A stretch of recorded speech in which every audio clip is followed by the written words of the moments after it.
আমরা ব্যস্ত বলে আলো আমার ছেলেকে খেতে দিতে চাইছে। আমার ছেলেকে তুমি just ভাবো একবার, এত সাহস ওর। কিন্তু আস্তে কথা বলো, বাবার শরীর খারাপ। তুমি বাবার শরীর খারাপ, বাবার শরীর খারাপ আমি জানি, কিন্তু কেন সেটা? কেন বলো? কার জন্য? এই মেয়েটার জন্য। গোটা বাড়ি শেষ করে তোমার ছেলেটাকে খাবে, তাই না? অর্কটার খিদে পেয়েছিল বলে এখানে এসেছিলাম। সত্যি বলছি, আসতাম না। চেষ্টা তো করছি বাড়ির সকলের থেকে দূরে থাকতে, চেষ্টা করছি আমি। বাবার এই অবস্থা আমারও কি ভালো লাগছে বলো?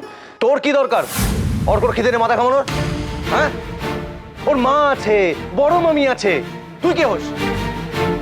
ইন্দুর ছেলে ভালো তোকে দেখতে হবে না, যা করে যা, যা। কি হলো, যেতে বললাম তো, যা।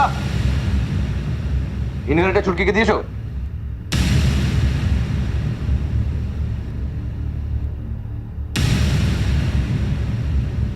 কি হলো? না বড় বৌদি, একদম না, একদম না, ওকে ছুঁয়ো না। তোমাকে স্নান করতে হতে পারে না? এমনিতেই বাবার শরীর খারাপ, তার মধ্যে তোমার যদি কিছু হয়ে যায় তখন তো আলো, তুমি কি নিজে উঠতে পারবে না? আমি আসবো তোমার কাছে। আমি খেলেই আবার নানা রকম প্রশ্ন উঠতে পারে, সেজন্যই বলছিলাম তুমি যদি নিজে নিজে উঠতে পারো তো ভালো হয়। আমি তোমাকে ধরে ধরে নিয়ে যাচ্ছি ছোট মামি, চলো।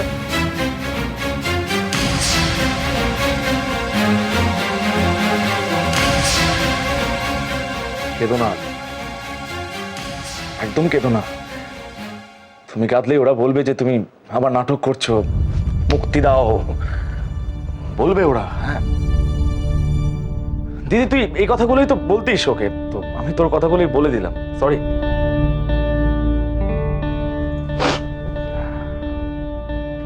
অর্ক, তোমাকে নিয়ে যেতে হবে না, আমি নিয়ে যাচ্ছি তোমার ছোট মামিকে। না না, আমিও যাব। যাবে? এসো। ভাগ্যিস তুই আর ইচ্ছে ছিলি, তাই এখনো নিঃশ্বাস নেওয়া যাচ্ছে এই বাড়িতে।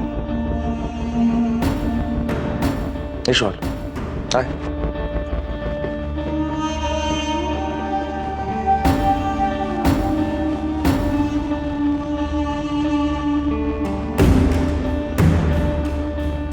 হিন্দু, অনেক নিচে নেমে গেছিস, নিজের ছেলের চোখে আর নামিস না।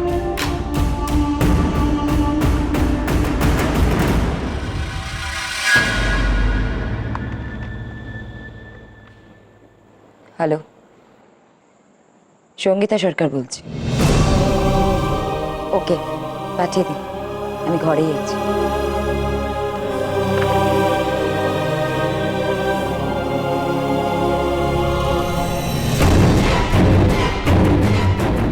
আমি এবার বরাবরের মতো তোমার কাছ থেকে চলে যাচ্ছি।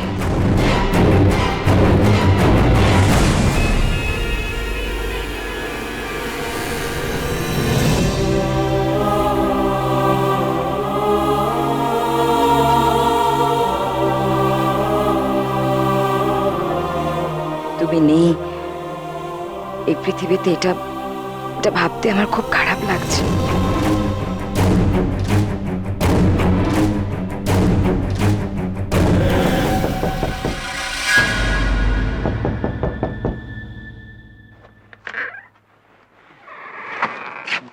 ম্যাডাম, সঙ্গীতা সরকারের নামে পেপারস, পাসপোর্ট সব এসে গেছে, আর আপনার এয়ার টিকিটটাও এখানে।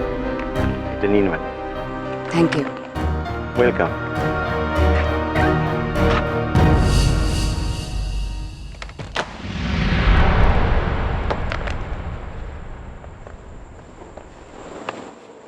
আজ আমি নকল পাসপোর্ট নিয়ে চোরের মতো পালাচ্ছি আদি, আর এই সব কিছু হচ্ছে শুধুমাত্র তোমার জন্য। ভেবেছিলাম তোমাকে বিয়ে করে আমি সুখে থাকব,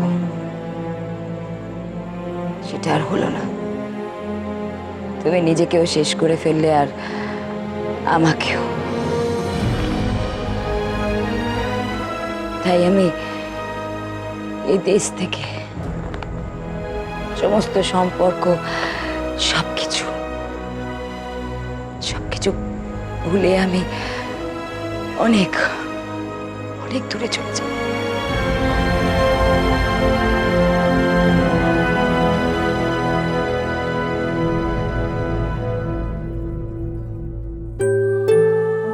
আস্তে আস্তে।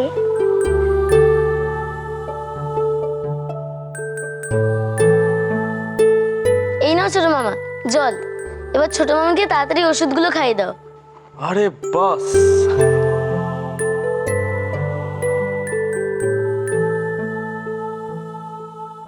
অর্ক, আমি তো আজকে একটু পুলিশ স্টেশন যাব, তো তুই আর ইচ্ছে মিলে ছোট মামিকে পাহারা দিবি, মনে রাখবে? হ্যাঁ ডাক্তার কিন্তু বলেছে ছোট মামিকে ঘুমোতে। ঠিক আছে। ভুল হয় না যেন। ওষুধ খেতে হবে তোমাকে। চল ইচ্ছে আমার গল্পের বইগুলো নিয়ে আসি। ছোট মামিকে আজকে গল্প হলো বলেই ঘুম পাড়িয়ে দেবো। মামি এক্ষুনি আসছি। অর্ক দাদা খুব ভালো ভালো গল্প বলে।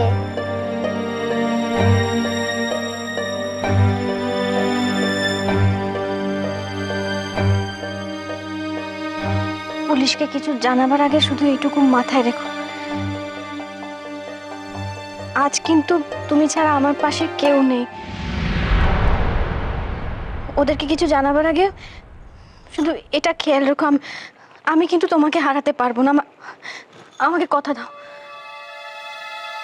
কি মনে হয় তোমার আমি তোমাকে ছাড়া, এই বাচ্চাগুলোকে ছাড়া থাকতে পারবো?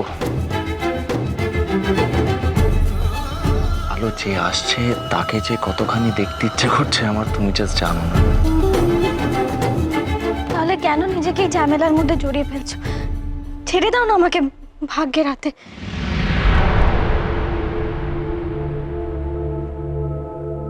তাহলে নিজের সন্তানের কাছে আমি কি করে মুখ দেখাবো বলো তো? সে যখন জিজ্ঞেস করবে আমাকে যে তুমি মাকে এরকম ভাবে ছেড়ে দিলে, আমি কি উত্তর দেব? ওষুধটা খাও, ধরো।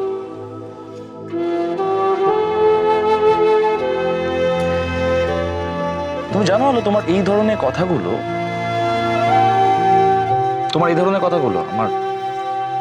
আমার ভালো লাগে না, মাথাটা গরম হয়ে যায়।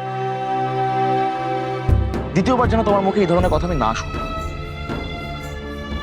এরপর যেটা হবে আর কি, মানে ওই সমস্ত সহবত শিক্ষাগুলো আমি ভুলে যাব। হ্যাঁ, উত্তম মধ্যম দেবো আমি তোমাকে, জাস্ট উত্তম মধ্যম। ওই দুষ্টু বাচ্চাদের যে ওষুধগুলো দেওয়া হয় সেরকম। হ্যালো, আমি বলছি সব ঠিক হয়ে যাবে। সুদিন আমাদের আসবে, তুমি দেখো।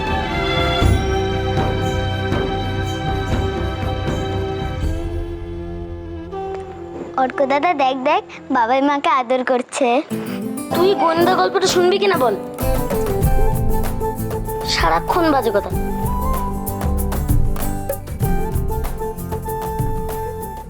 আমি তো ঘুমাবো, তোমরা কেন বসে থাকবে এখানে? থাকবে তো, কেন থাকবে না? আমি না ফেরা পর্যন্ত মাকে আদর করে ঘুম পাড়িয়ে দেবে তো তুমি? দেবো তো।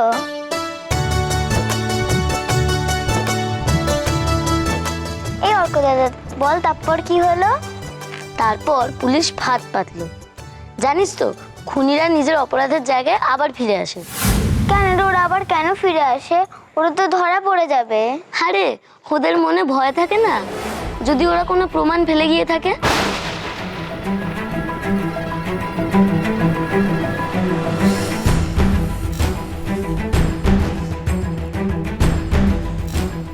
এই সোজা হিসেবটাই মাথায় আসেনি আমার। মল্লিকাও তো কোনো না কোনো প্রমাণ ফেলে যেতে পারে। না, এই সুযোগটাই নিতে হবে।